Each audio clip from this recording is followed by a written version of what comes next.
Lleva casi 3 años como embajador español en Montevideo. Hablamos de Roberto Varela, que hoy visita por primera vez el Observador TV. ¿Cómo le va, embajador? Buen día. Muy bien, muy buenos días. Todo bienvenido. Muchas gracias. ¿Cómo evalúa esta misión en los primeros años? Bueno, ha sido 3 años muy buenos. La verdad es que profesionalmente, tanto profesionalmente como personalmente, han sido 3 años para mí muy importantes.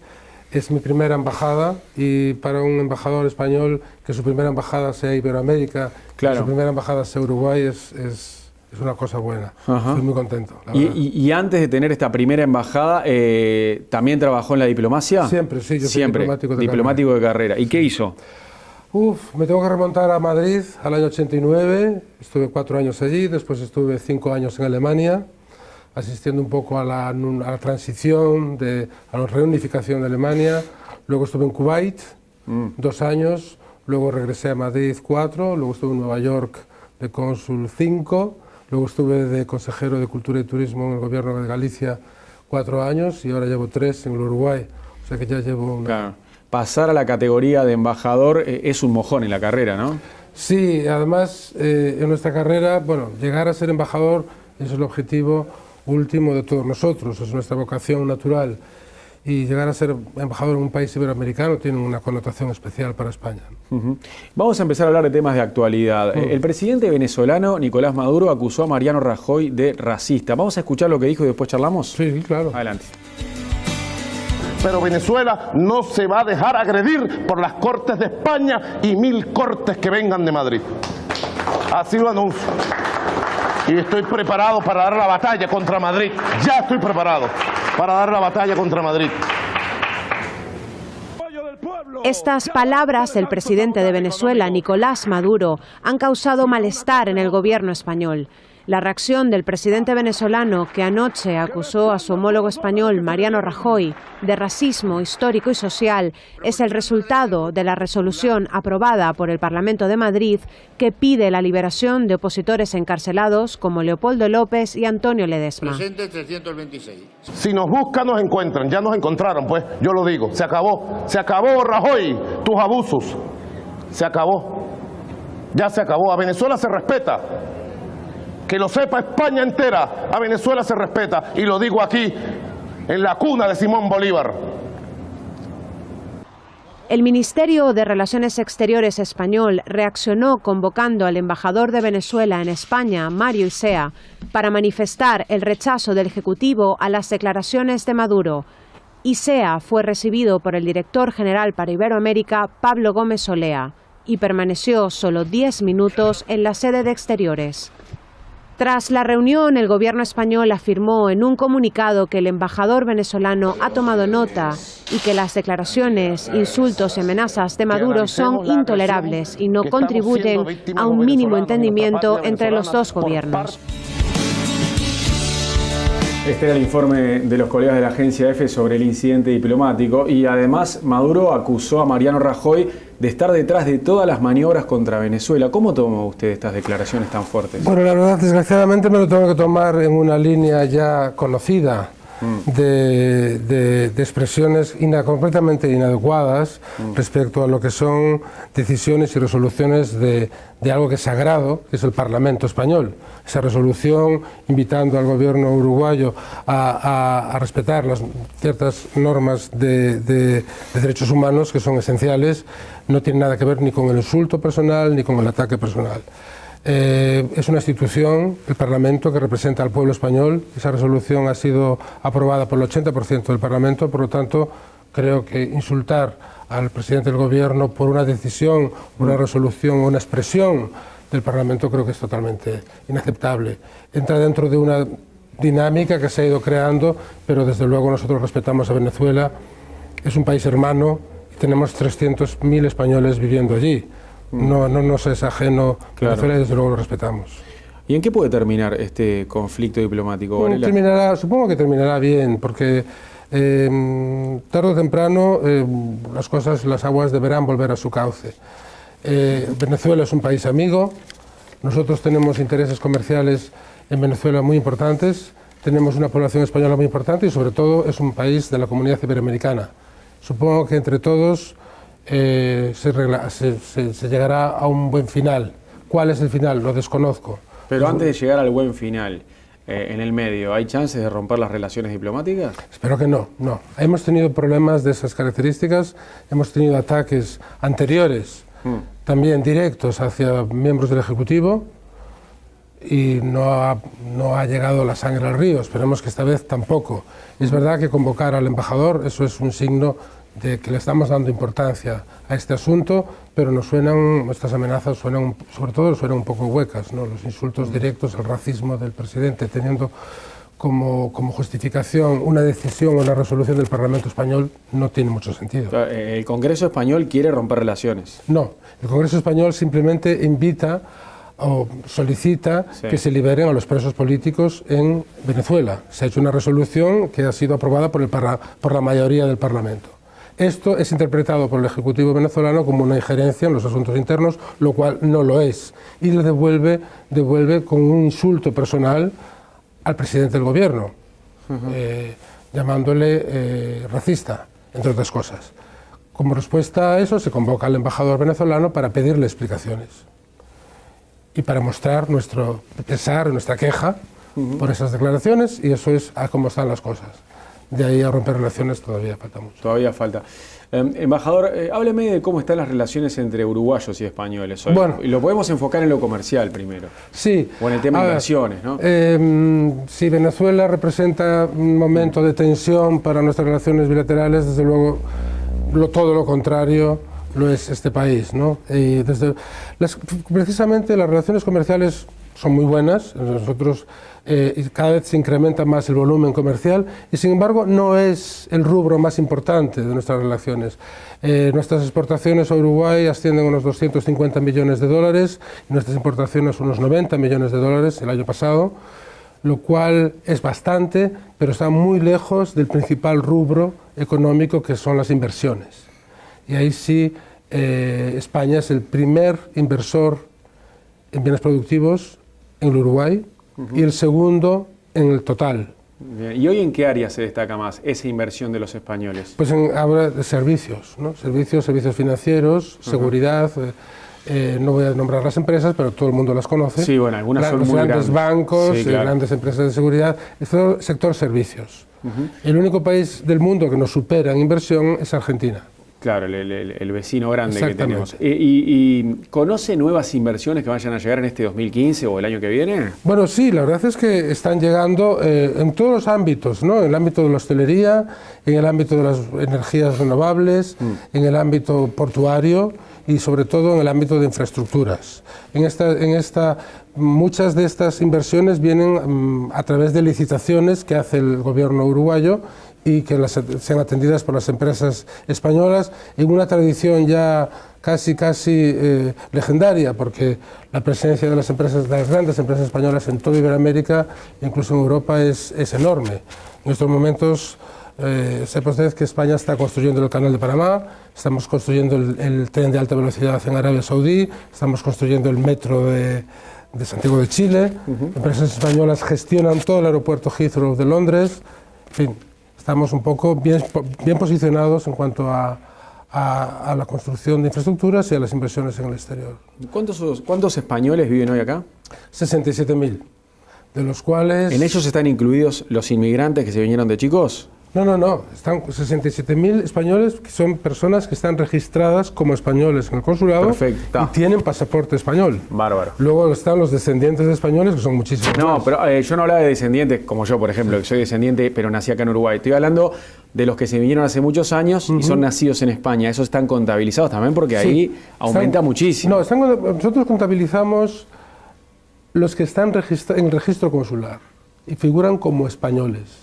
Que tienen derecho a tener el pasaporte español. Muchos de ellos pueden ser inmigrantes que hoy son viejos, que vinieron después del año 45. O son hijos de españoles que han nacido en Uruguay, pero que son hijos de españoles que obtuvieron nacionalidad en su debido tiempo. Por tanto, estamos hablando de una cifra muy respetable. En cualquier caso, la más alta del mundo en proporción con el tamaño del país. Con la población, claro. Lo cual es una gran responsabilidad para mí, obviamente, ¿no? Sí, obvio. Y cuénteme un poco de la situación de los inmigrantes uruguayos en España. Inmigrantes, bueno, la Sobre verdad todo, es que... está bueno hablar de los ilegales, que es el tema que ha sido polémica en los últimos tiempos, ¿no? En el trato que pueden tener los que quieren regularizar sus papeles. Eso en el caso de uruguayos es un tema muy menor. Y me gustaría que también un poco aprovechar esta oportunidad para aclarar a lo mejor algo que no se ha explicado bien. En España hay unos 30.000 inmigrantes uruguayos, que es una cifra importante. Esos uruguayos no tienen, salvo obviamente excepciones, no tienen ningún problema de adaptación al país ni de regularización de su documentación. Digamos que la proximidad cultural y la proximidad es tan grande que no representan un problema desde el punto de vista global, desde el punto de vista de magnitudes. Entonces, la posición de los uruguayos en España pues, se puede decir que es muy buena. Por supuesto, los uruguayos que trabajan y viven en España han sufrido lo que todos los españoles hemos sufrido, que ha sido una crisis, ha sido una ralentización de la economía y por lo tanto sí han sufrido las mismas consecuencias que muchos españoles que han también sufrido esas consecuencias y que se traducen en cifras que todo el mundo sabemos. De la misma forma que esos 30.000 uruguayos disfrutarán poco a poco de lo que ha sido, de lo que está siendo ahora en España la evolución económica que tiende a la recuperación. Usted cuando me dice que hay 30.000 uruguayos, ¿esos son todos legales? Son todos legales, obviamente. Si no estuvieran legales no sabríamos. Claro, eso es lo que le iba a preguntar. Es incalculable la cantidad de ilegales, ¿no? Los ilegales no podemos calcularlo porque ¿Ni siquiera una estimación hay? No tenemos una estimación. ¿Qué significa estar ilegal? Estar ilegal es muy difícil porque estar ilegal significa tener un trabajo en España sin haberse declarado, sin tener residencia, claro. Exacto, sin tener permiso de residencia. Y es muy difícil que alguien le dé un trabajo a alguien sin el permiso de residencia. Pero existe, se da. Existe, obviamente se da, pero no creo que eso sea en el caso de los uruguayos, porque los uruguayos pueden obtener ese permiso de residencia con relativa facilidad.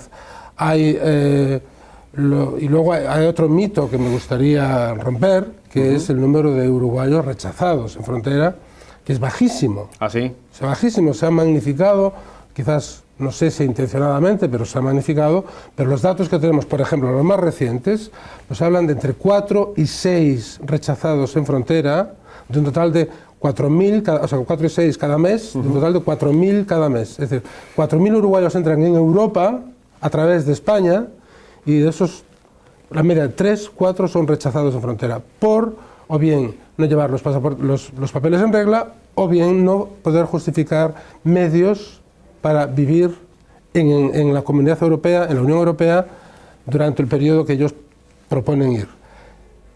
Tengo que resaltar sobre esto que el hecho de que sea España es porque precisamente la mayoría de los uruguayos que viajan a la Unión Europea, al espacio Schengen, lo hacen a través del aeropuerto en Madrid. Porque claro. España tiene los dos únicos enlaces directos con Europa. Por lo tanto, no es la entrada a España la que se está midiendo, es la entrada en la Unión Europea. Es alguien que no necesariamente se va a quedar en España. Claro. Entonces, ahí creo que se ha manipulado de alguna forma, incluso pienso que a veces malintencionadamente, haciendo creer que era España la que ponía las trabas. No existe, las trabas las pone la Unión Europea, el espacio Schengen. Una vez que uno llega a España, va a Francia, sin enseñarle la documentación a nadie. Entonces habría que saber también de cuántos son rechazados en otros países europeos, que nunca se habla. Claro. ¿Cómo ha evolucionado el número de uruguayos que piden aquí la nacionalidad española? Ha ido creciendo. Hubo un momento de máximo crecimiento cuando se flexibilizaron las condiciones. Pero ahora, en estos momentos, no existe un gran número de uruguayos pidiendo la nacionalidad española. Sí ocurre de los uruguayos que residen en España y esa contabilidad nosotros no la tenemos porque cuando usted, siendo iberoamericano, sabe que con 2 años de residencia ya puede empezar a solicitar la nacionalidad española y eso ocurre en España. Aquí nosotros en el consulado no tenemos una gran afluencia de esto. ¿Y la gran explicación de eso puede ser la crisis allá? La crisis allá está pasando. No hay que poner demasiado. Es verdad que ha habido unos años de crisis, todos las hemos sufrido. La depresión económica es evidente en España. La depresión económica de los últimos años allá es evidente. Se lo puedo decir yo como funcionario, que hemos tenido congelados nuestros salarios durante varios años y seguimos con ellos congelados. Pero la previsión de crecimiento del Fondo Monetario Internacional hoy y de otros organismos, como puede ser el BBVA, nos dan para este año un crecimiento del 2,8%, lo cual es el signo muy importante de recuperación. El año pasado ya se empezaron a notar los primeros síntomas, el paro empieza a reducirse y ahora viene una campaña de verano que es muy prometedora.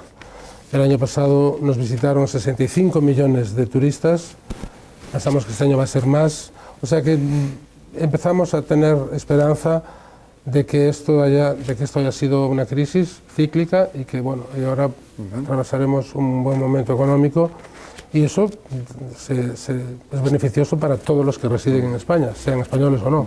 Por esta crisis hay una sensación de retorno, ¿no?, de uruguayos que intentan volver a Uruguay, pero también se habla de españoles que tratan de venir, como en la vieja época. ¿Se ha dado eso en los hechos? No tanto en el Uruguay, se ha dado, es verdad, no vamos a negar la realidad. Hay muchos españoles que han ido afuera. Yo pienso que tampoco hay nada excepcionalmente malo en salir a trabajar. Si uno encuentra trabajo en su país y tiene formación, lo importante es tener formación, que es la gran diferencia entre, pongamos, una oleada migratoria actual de las oleadas migratorias de hace 40 años. La oleada migratoria de españoles que salen al extranjero son españoles que salen formados en la universidad, hablan idiomas, salen formados. Ha habido muchos españoles que han ido a buscar trabajo fuera. No tantos a Uruguay. No tantos a Uruguay, porque Uruguay primero tiene una capacidad de recepción pequeña. Uruguay es un país chico, pequeño y que por lo tanto no tiene un mercado limitado. Sí han venido, yo me encuentro con muchos meseros o con gente que trabaja aquí. Justo le iba a preguntar a qué vienen a hacer los españoles que llegan en los últimos tiempos. Yo pienso que es interesante, es un dato muy interesante. Muchos son cuadros ya muy formados, que vienen de directivos, y luego mucho en el sector de la hostelería. El sector de los hostel y hoteles, mire. Exactamente. La hostelería es un tema que en España conocemos bien. Claro. Somos el tercer país con mayor número de turistas del mundo. Y por lo tanto, me he encontrado algunos. No es la avalancha que se ha dicho por ahí, ni muchísimo menos. Y también muchos de ellos son, digamos, que vienen por la temporada de verano para trabajar acá y luego se van. Algunos se vuelven y otros se quedan un tiempo más. Sí se ha dado el fenómeno, se ha dado mayoritariamente en otros países como Brasil o Argentina, que tienen una mayor capacidad de recepción. Pero sí, yo me he encontrado españoles que les veo el acento y digo, vamos, tú eres español. No, pues he venido aquí a trabajar el verano y tal, porque allí la cosa no está bien y tal. Sí, ocurre. No es masivo. Y de hecho en el registro del consulado no vemos que haya sido masivo, pero sí ha habido eso y no es la primera vez que nos ocurre, ¿no? Varela, usted es de Pontevedra, me contaba recién antes de iniciar la entrevista que trata de ir 3 o 4 veces al año a su tierra, a visitar a sus padres y al resto de su familia. Y me gustaría conocer su mirada de los movimientos independentistas en España, por ejemplo, los movimientos de Cataluña. ¿Qué opina? Bueno, digamos que soy de una generación que ha vivido todo el proceso de la transición, ¿no? Yo he nacido bajo la dictadura y de alguna manera he estado presente o he sido testigo de toda esta evolución del momento en que muere el dictador y a partir de ahí se produce la transición española y se crean unos principios consensuados por todo el pueblo español y que fueron muy bien recibidos y que todavía hoy son vigentes. Yo soy extremadamente riguroso con ese panorama, con ese esquema, que nos ha costado trabajo a la gente de nuestra generación llegar. Es decir, crear una España plural, una España donde todo el mundo tiene cabida y una España donde cada nacionalidad o cada región puede tener su propia identidad, su propio idioma, su propia lengua, su propia cultura. Y creo que ese es el esquema por el cual debemos seguir y es el esquema que la mayoría de los españoles quiere. Prueba de que vivimos en una democracia plena es que existe cabida para que alguien se exprese o se manifieste de otra manera. pero sigo pensando, en mi opinión, usted me ha pedido mi opinión, mi opinión es que la mayor parte de los españoles queremos continuar con la España de la Constitución de 1978, con todos los cambios pequeños, menores o mayores que queramos hacer. La mayoría de los españoles, me dice usted, pero cuando nos enfocamos en Cataluña, ¿usted cree que los catalanes algún día lo van a lograr, lo de ser independientes? Yo creo que los catalanes se manifiestan parcialmente en torno a un tema que deberíamos opinar todos. Es decir, creo que Cataluña forma parte de España desde la propia creación del Estado español. Respetamos las personas que no están de acuerdo o que quieren romper el esquema constitucional. Pienso que para romper ese esquema constitucional se requieren las normas que la propia Constitución establece, que es que todos los españoles opinemos sobre un cambio. El cambio constitucional es posible, la reforma de la Constitución es posible, la propia Constitución recoge mecanismos para ser reformada. Que haya, si los catalanes que desean la independencia son o no son mayoría, eso no se sabe solamente a base de encuestas o a base de elecciones, digamos, de referéndums ficticios en donde no había el más mínimo control sobre el voto. Por lo tanto, yo pienso que todos los españoles deberíamos ser consultados para cualquier reforma profunda de la Constitución. ¿Y los vascos, que históricamente han sido más duros en ese tema y más combativos, han cesado un poco en el reclamo de independencia? Digamos que esto va por oleadas, ¿no? Es decir, también ahora el caso catalán se ha suavizado un poco. Yo pienso que las reivindicaciones de las comunidades autónomas son legítimas. Yo he trabajado en una comunidad autónoma y también me ponía en una posición distinta, reclamaba quizás para Galicia un poco más, pero es que al fin y al cabo las competencias atribuidas a las comunidades autónomas han logrado un techo que no hay en ningún otro país del mundo. Es decir, claro, el País Vasco dispone de competencias en todas las áreas, excepto en política exterior y en Fuerzas Armadas. Todo lo demás se gestiona desde allí. Ya no sé qué es lo que falta por alcanzar. Entonces, lo mismo ocurre con Cataluña, es decir, se ha llegado a unos techos competenciales muy altos, con su propia policía autónoma, con su propia fiscalidad, no en el caso de Cataluña, pero sí, lo que queda es dejar de formar parte de España. Exactamente, lo cual yo pienso que la mayoría, si realmente se hiciese un referéndum, por supuesto, a nivel de España, nosotros queremos que los catalanes sigan siendo parte nuestra. De la misma manera, yo he vivido en Cataluña, sí, he hecho mi carrera universitaria en Cataluña, hablo un poco el catalán y no se me ocurriría, mi opinión es que... Lo que pasa es que la gran pregunta capaz que sería esta, en un eventual plebiscito, ¿no?, para definir el futuro, ¿quiénes tienen que votar? ¿Todos los españoles o solo los catalanes? ¿Todos los españoles o solo los vascos? Según la Constitución, todos los españoles, porque claro, estamos hablando de un capítulo... Es una diferencia importante. Es importantísimo, por eso que... Está bien que ocurran, está bien que las cosas se planteen, está bien que haya diálogo, nadie se opone a que haya diálogo. De hecho, creo que Cataluña ha alcanzado un nivel de autonomía enorme. Ahora, ¿dónde se debe hacer la consulta? Se tiene que plantear a nivel nacional, a nivel español, claro, porque es la Constitución la que se está poniendo en juego. Es que, entonces, ¿dónde están los límites? Yo pienso que los que hemos hecho esa Constitución, los que hemos trabajado, los que hemos estado allí, lo que ha sido España hace 40 años y lo que es ahora, debemos reflexionarlo también en cada momento.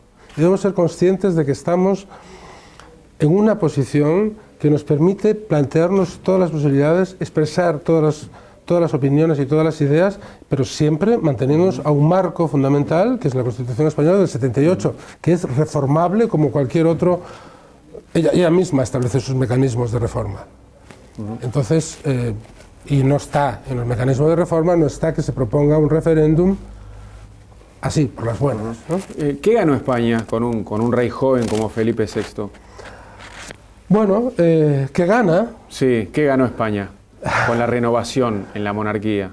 Pienso que ganamos algo muy importante, que es la confirmación o la reafirmación de lo que le contaba antes, de un sistema, de una forma de Estado y de un sistema que nació después de la dictadura, que es una monarquía parlamentaria que se reafirma en sí misma. Es decir, la salida del rey Juan Carlos y la llegada del nuevo rey Felipe VI lo que viene a ser es no solamente a renovar un poco la edad, ¿no?, de una institución, sino a asentarla y reafirmarla. Hubo un pequeño revuelo en el momento de la abdicación y, sin embargo, todo ha regresado como a una cierta normalidad. Creo que también, como en el caso catalán, la mayor parte de los españoles acepta la figura de la monarquía, acepta la forma monárquica del Estado con esas condiciones de libertad, de igualdad, orden y pluralismo. Y pienso que hemos ganado todos, ¿no? Pero no por el cambio en concreto en sí, sino por la confirmación de que la monarquía es el mejor sistema para nosotros en estos momentos. Es una monarquía que no necesita un referéndum para que sea plebiscitada cada día. Es decir, somos monárquicos o tenemos una monarquía porque queremos tener una monarquía, no porque se nos haya impuesto. Roberto Varela, muchas gracias por visitarnos hoy. Muchísimas gracias a ustedes.